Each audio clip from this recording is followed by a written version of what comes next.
Assalamualaikum warahmatullahi wabarakatuh. Jumpa lagi bareng Karos di acara Bincang Sehat bersama BSMI Kota Blitar. Hari ini bersama Dr. Febiana Wulansari, dokter dari Klinik Rahmat Medika Kota Blitar, akan membahas tentang mengenal penyakit yang lagi viral ya teman-teman. Lagi banyak peminatnya kayaknya. Ini tentang parotis atau gondongan Sobat Asa. Dan tentu saja selamat bergabung buat Sobat Asa yang bergabung lewat live Facebook Radio Asa, ataupun yang bergabung lewat streaming radio. Sampai nanti 1 jam ke depan kita akan membahas tuntas insyaallah tentang gondongan ini.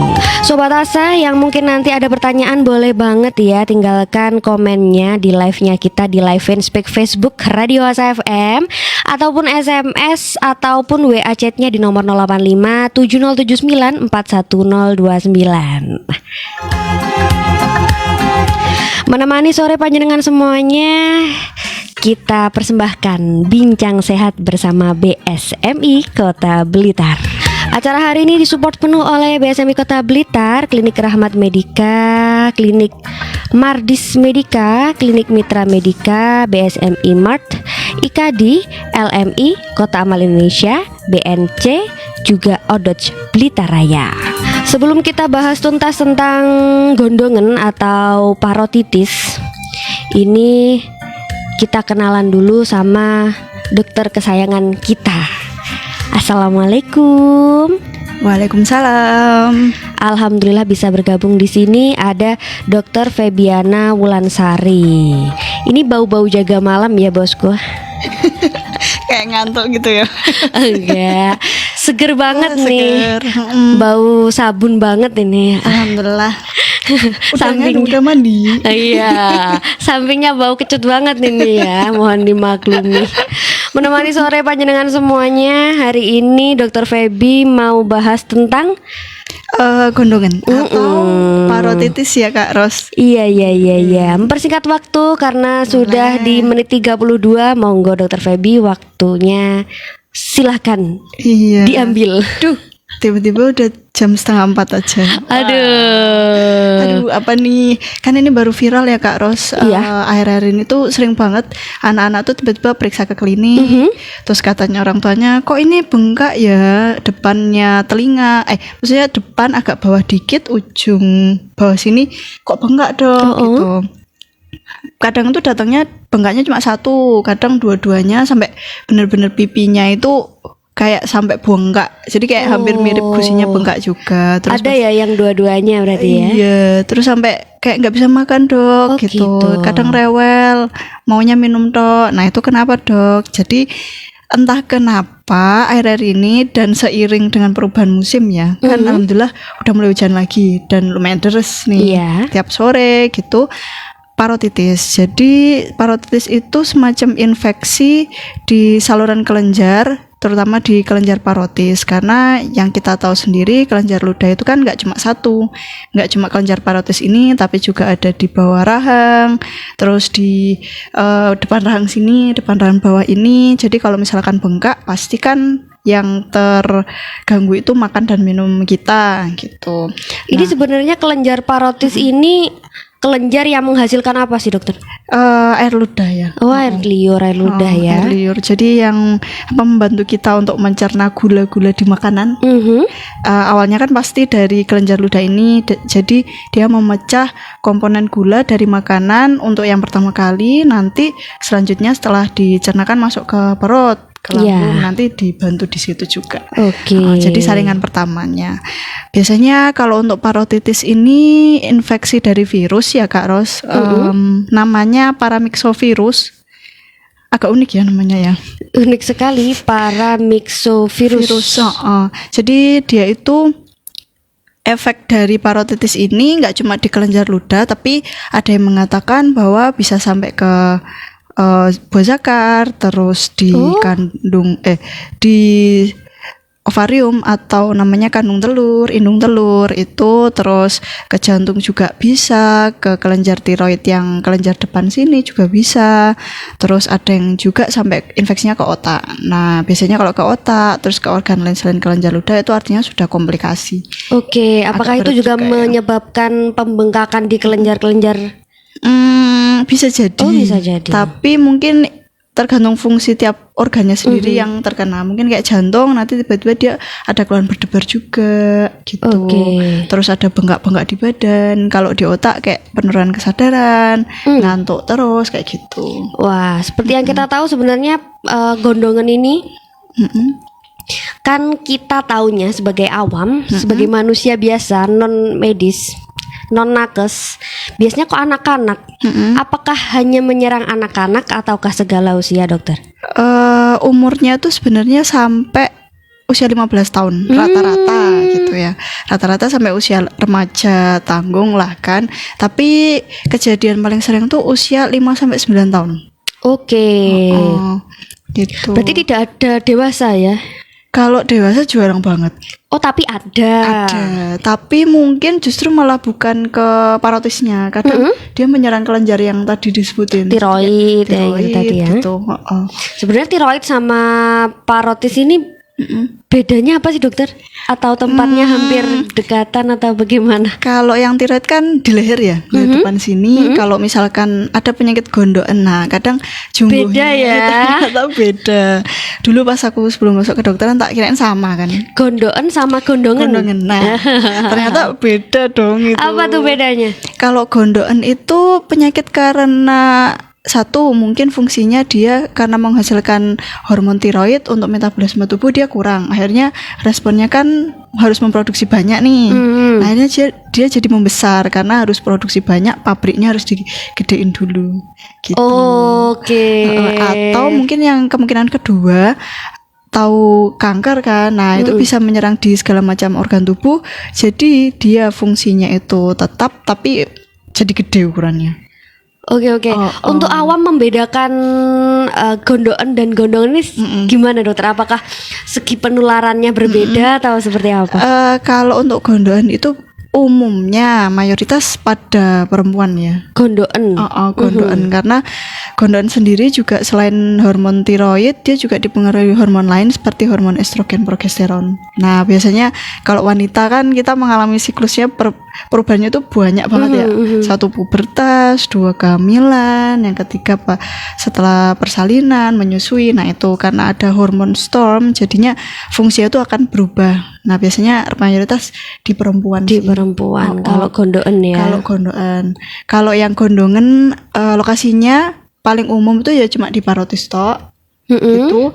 Terus nanti biasanya dia akan sembuh sendiri sebenarnya kalau yang gondongan. Yang gondongan. Tapi penularannya relatif cepat. Iya, benar. Betul Dalam sekali. waktu berapa lama, dokter? Kalau inkubasi itu kayak virusnya di dalam tubuh itu sekitar 14 sampai 24 hari. Lumayan lama ya sebenarnya. Tapi kalau gejalanya 7 sampai 21 hari. Itu kalau anak-anak biasanya kan dianjurkan untuk libur dulu, belajar dulu di rumah. Oh iya. Kalau udah gondongan, itu berapa hari, dokter, biasanya untuk harus istirahat di rumahnya? Rata-rata sebenarnya kalau tiap infeksi virus tuh self limiting ya, maksudnya sembuh sendiri. Jadi sekitar 3 sampai 7 hari biasanya kelenjar ini akan kempes sendiri.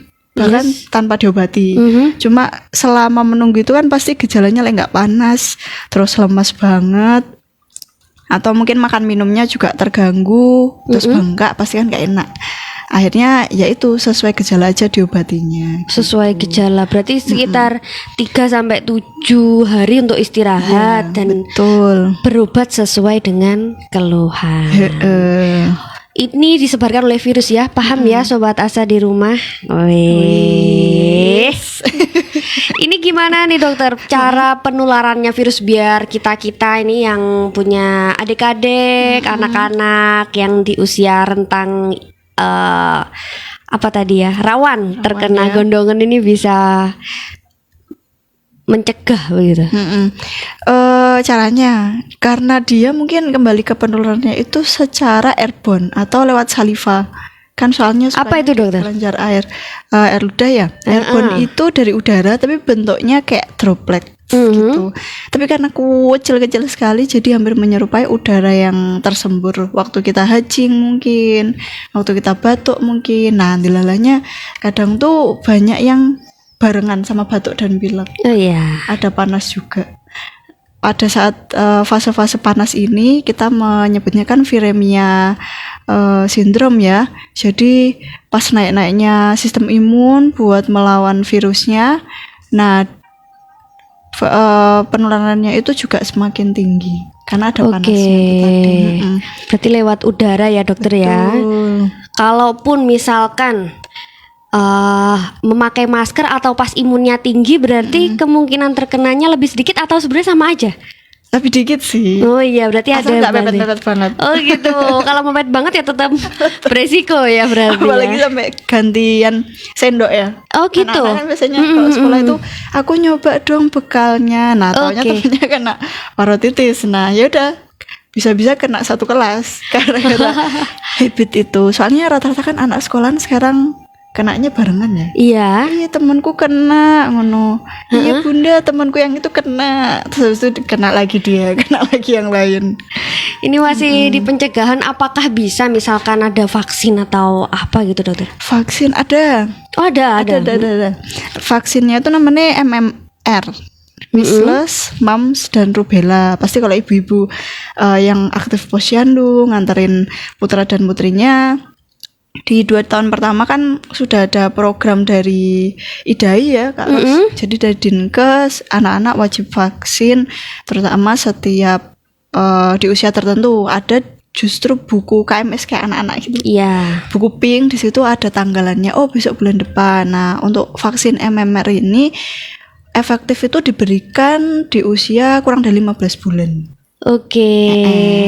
Itu pun juga sesuai dengan usianya anak ya, karena ternyata anak yang prematur dengan anak yang cukup bulan lahirnya itu berbeda pengukuran usianya sebenarnya. Jadi nanti mempengaruhi pemberian vaksinnya gitu. Makanya kita nggak bisa asal vaksin kadang-kadang gitu. Usia koreksi, dokter, berarti ya? Betul sekali.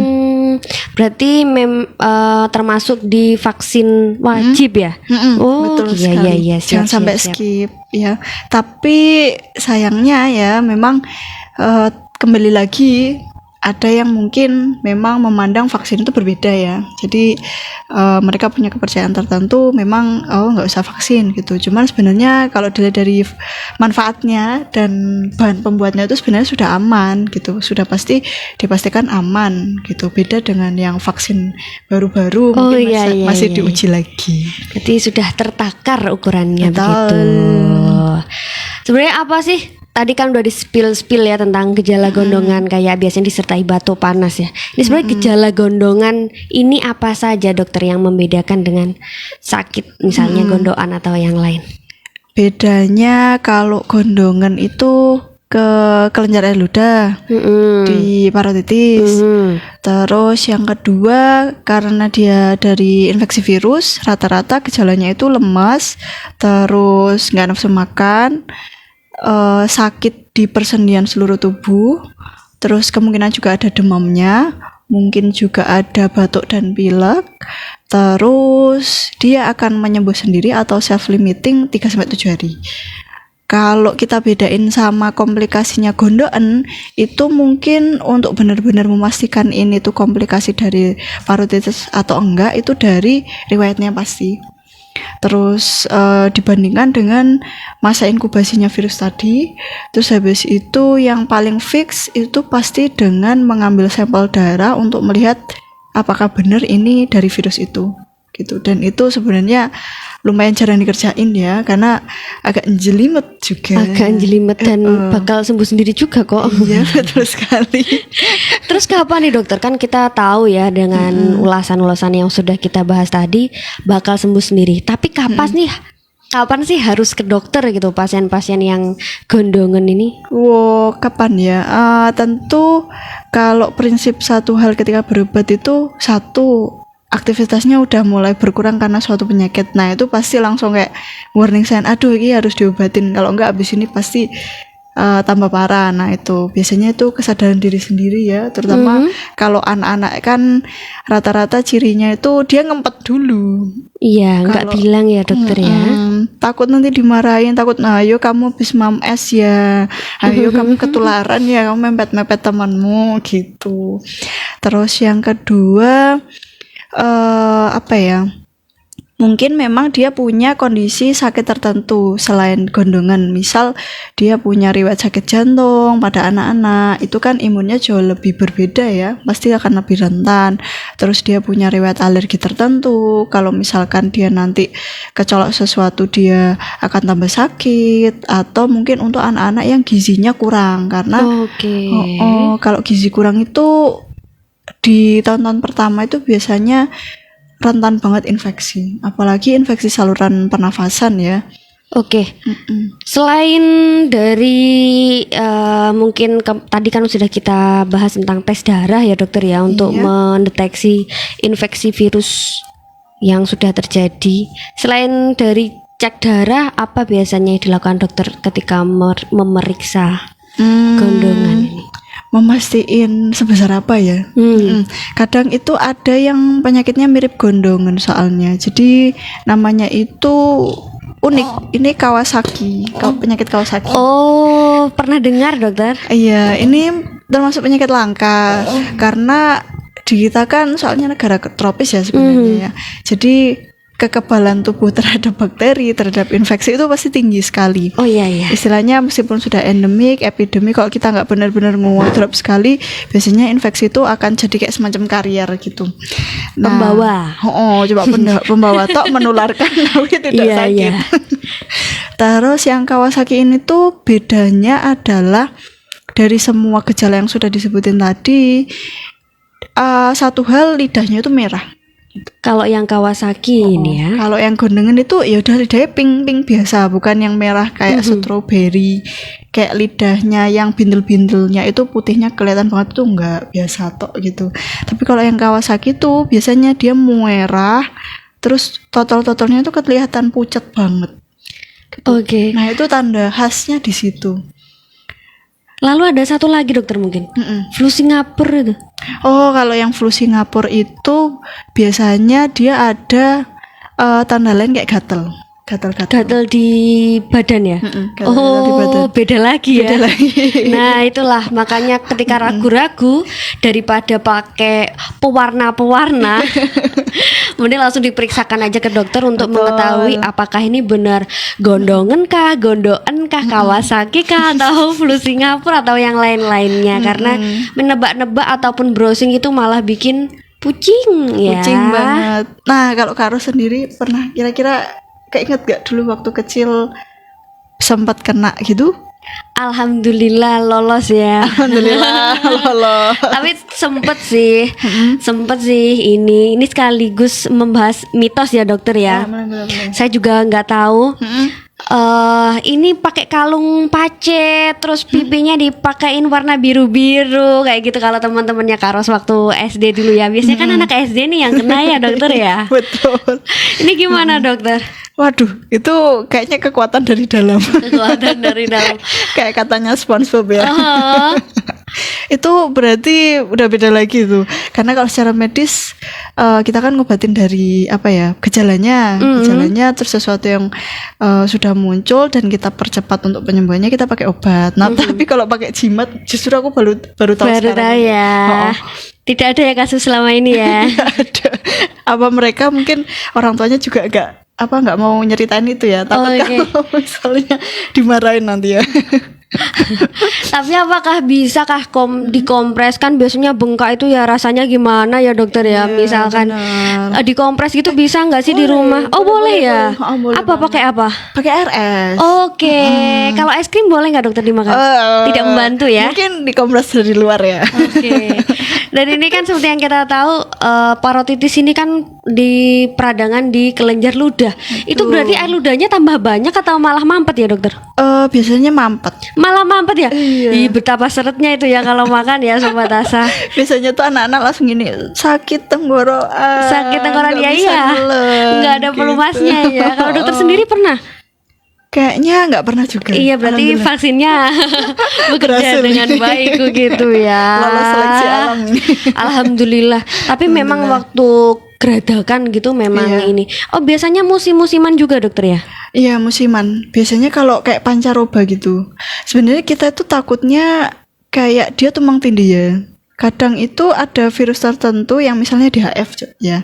Apa itu dokter? DHF itu demam berdarah. Heeh. Gejalanya itu dia mirip. Mhm. Ada yang kayak anomali gejala, jadi ada kelenjarnya juga bengkak. Oke. Apakah ini tumpang tindih atau enggak? Nah, di situ biasanya udah dia trombosnya turun, lemes, demam, ternyata dia juga muncul kelenjar bengkak. Waduh, ini double. Terus nggak mau makan, padahal butuhnya juga cairan kan. kalau Iya. Demam berdarah itu.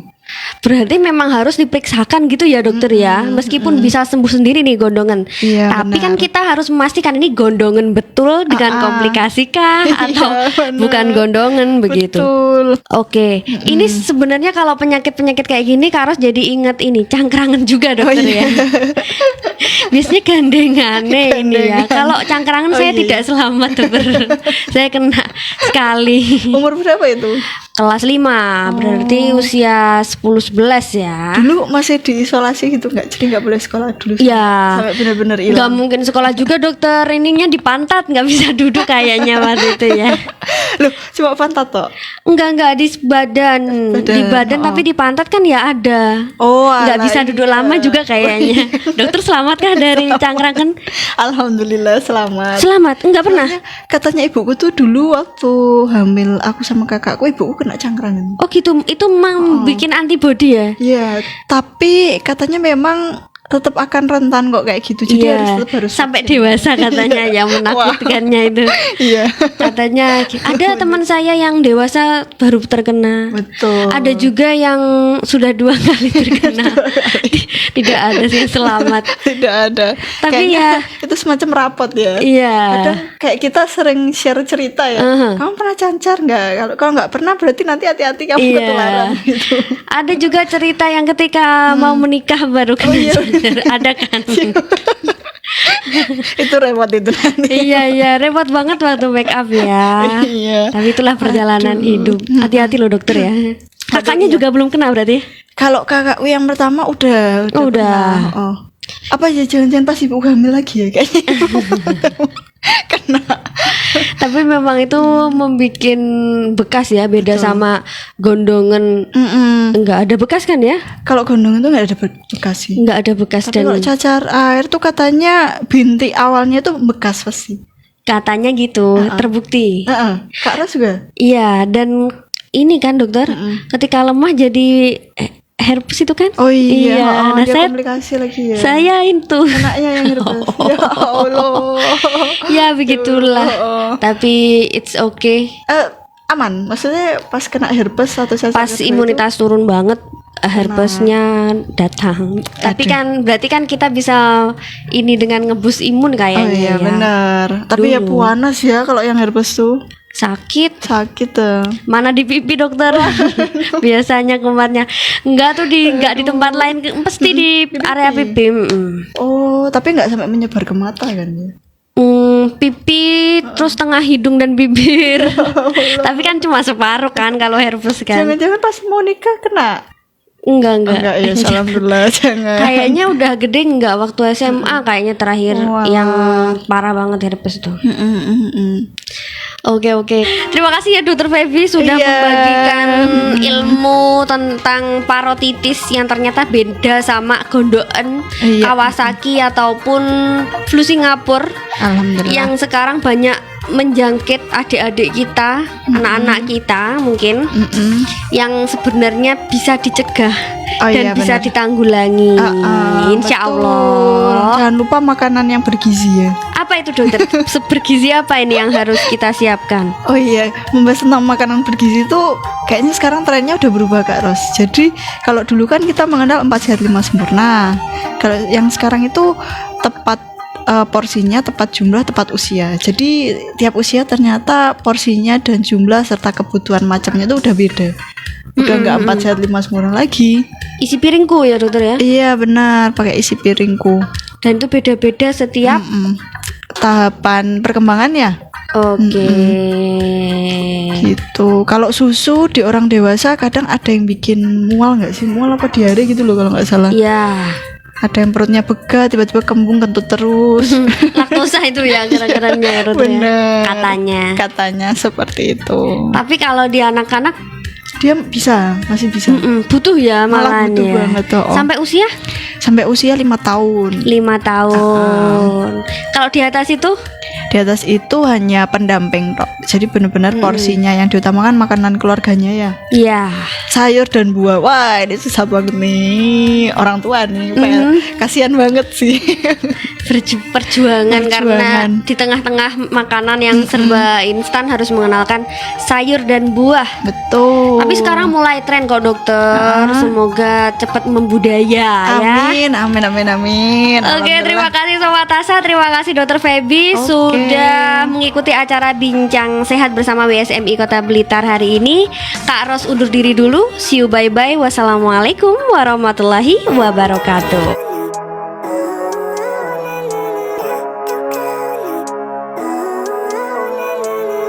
Living life, every day, late at night, not okay. All I want, and I pray, all I need are some better days. Fuck me, I'm looking in the mirror, so foggy, but I've never seen clearer. I don't really think anyone can save me, and honestly I'm not really sure I want saving. I like to be my own worst enemy. There's no risk if you don't try at anything, so I'ma just keep buying everything. See you in the next life, have to be a better me. I don't think that my head's on straight, gotta flip it and grip it and go and get an x-ray.